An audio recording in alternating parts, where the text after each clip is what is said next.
So this is my dog, as you see, and this is my house. You want something to drink, by the way? Sure. What do you want, water or something? We'll get a glass of water. That's all right, I'll be right back. Thank I'll you. be right back. Thank you. Thank you.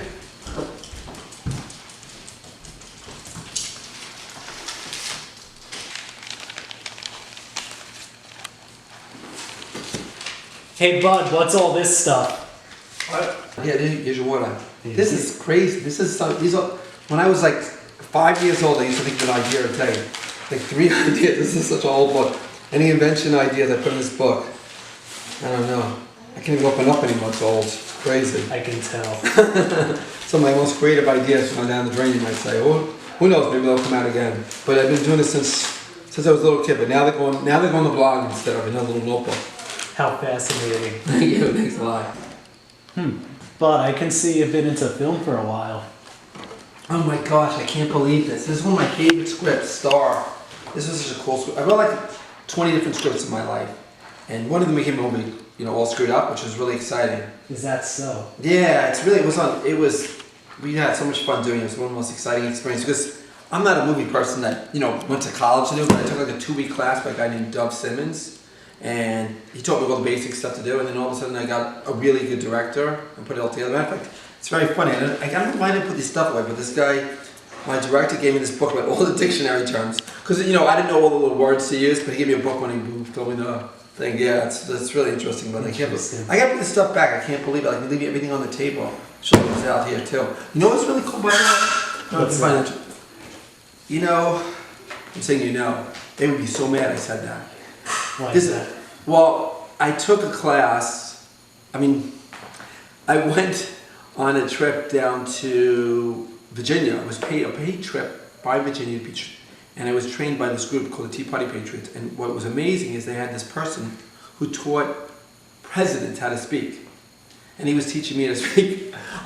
He was so mad that I said So yeah, I tried to keep all the habits that he taught me how to speak. It was an incredible experience. The whole 9 yards and getting directed by somebody who actually talks to the president is really wild stuff. Wow. Yeah, it's pretty cool. So, when after we did the film, we were at the Fry's Film Festival. This brings back memories. I really got to put things away, but we got to the Fry's Comedy Film Festival and the Fry's Club. It was so much fun to go down there. It's like, I don't know if I watched Seinfeld, the whole thing with the jacket. Oh, sure. Yeah, he was there. I'm at the same place. I'm going to the same bathroom as Seinfeld. That's awesome. It was so funny, really fun. That's so legendary. I don't know if you're into this, but I keep a lot of collections. I have a lot of fun with this stuff. So, Well, I always loved movies. So I have like all these things, artifacts, and I kept things with Star Wars. Even though I'm the biggest Star Wars fan, and my biggest thing was elephants. I love elephants. You can see like I have elephants all over the place here. I love elephants. Yeah, I was at the Republican convention in 1996. I got that one, and then some of my more special elephants, you might say, on this one. I have a whole wardrobe of elephants over here. Let's see it. Yeah, what's cool about this is that when you buy something, you just don't know what's going to happen. And I bought these from the Ringling Brothers Bottom Valley Circus, and now there's no circus anymore. So I'm like thinking these could be really cool collectibles. It was such a great thing. I would take my kids every year to the Ringling Brothers Bottom Valley Circus, and it was like during, I think, Good Friday, because I'm Jewish, I don't worry about it, we all came, and it brings back memories just looking at it. It's a nice feeling to be involved in the whole thing, And I try to, by the way, I don't know if you're interested, I try to decorate the room with different purposes, like on that side, I don't know if you know, we put all animal portraits. I love animals, so I did a whole thing with different animals, different artists that did animals in a different way, and I did in a creative expression. Like the coronavirus taught us anything. Spaced out family is so important. I went to all these events, concerts, and shows, and films, and all stuff, but when it comes down to it, without a family, you're nothing. And it's just like you got, during this coronavirus, we were just with our families and close friends, that's it, So I'm glad, as I look back on these memories of the kids and stuff, it really is powerful to me, that knowing what we did together. But wherever we went, it was just family, And of course, also the fun stuff with the baseballs and Tesla cars, yeah. I like a lot of collections. I have a really fun time collecting different items, and they mean a lot to me. Because I really respect Elon Musk as the type of rebel of the industry, coming out with this whole thing that everyone didn't think was possible, electric cars, now he's going to go to Mars. So to me, it was it's incredible He's person. a beneficial rebel. Yeah, definitely. We're all that way. You know, I wanted to show you some other stuff. You don't mind? You get a second? I'm up for it. All right. So this is the office where my creative juices flow, or whatever juices come out of my head. and a lot of it's based on what happened in my life. You know, when I was young, I met a man named Jack Kemp. Politically, I was really influenced. I went to the inauguration, the Ronald Reagan inauguration, second inauguration. Wow. I'm making myself seem really old by that. Yeah, and I got another training with political. It was a Washington internship. It was incredible. I got to meet all these people, learn all different policy issues. Incredible, 1984. You know, there's also special events just being the coach of my son's soccer team, you know, football team, football team, he didn't do soccer. And this is an incredible thing, you know, be able to do something like that. It's funny though, you know, it's a lot of it screenplays.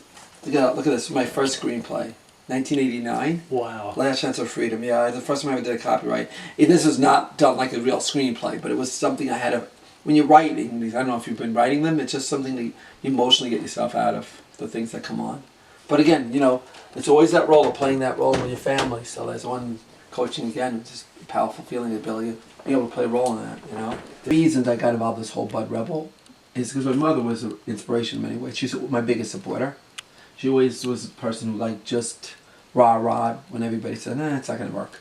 And so I'm trying to, as she's in heaven, hopefully she's watching these videos and enjoying what we're doing because it means a lot. And celebrating your ambition. Well, I hope so. She was into art and film, and she's always, that's her animation, the smile, you know. See, she's a very animated person. That's my grandmother by that one too as well. So. They always mean a lot, so I always want to have them in the background no matter where I am. I don't blame you. Thank you. Tation.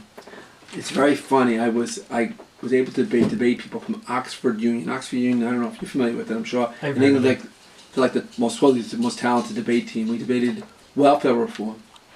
And it was such a rewarding experience that the state of Rhode Island gave me a citation for being able to debate them. It's just, you know, it was an amazing feeling as a young man to be able to have that type of reward. Is an incredible feeling. Must have felt like a pro. Yeah.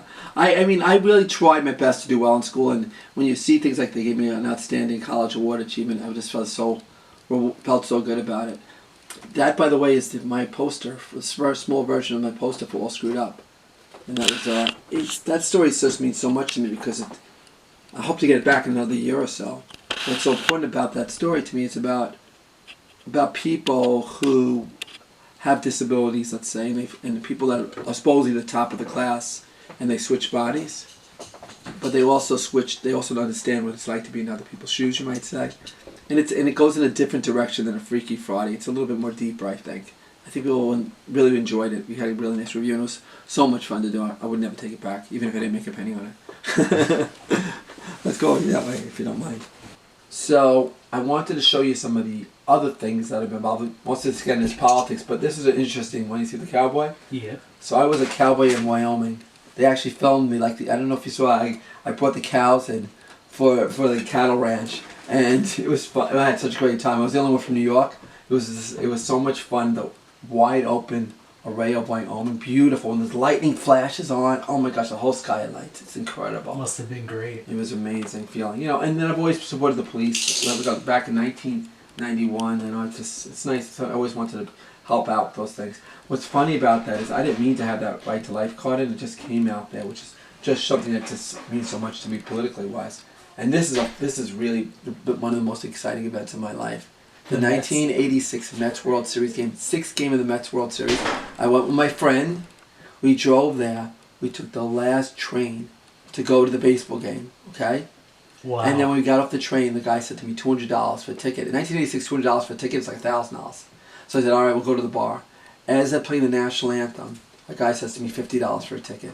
We got in the stadium. It was the most incredible game. I've been a Met fan, but that when the Mets didn't kneel at me for the flag. I've been a Met fan forever, and that was like the best game ever to say. I can imagine. Yeah. Over here is some of my most important achievements, though. And you know, these are the women of my life that mean so much. As my grandmother passed away, my mother. Sorry to hear that. Thank you, and I want to always remember them. They always inspire me to be a better person as a whole. You know, so.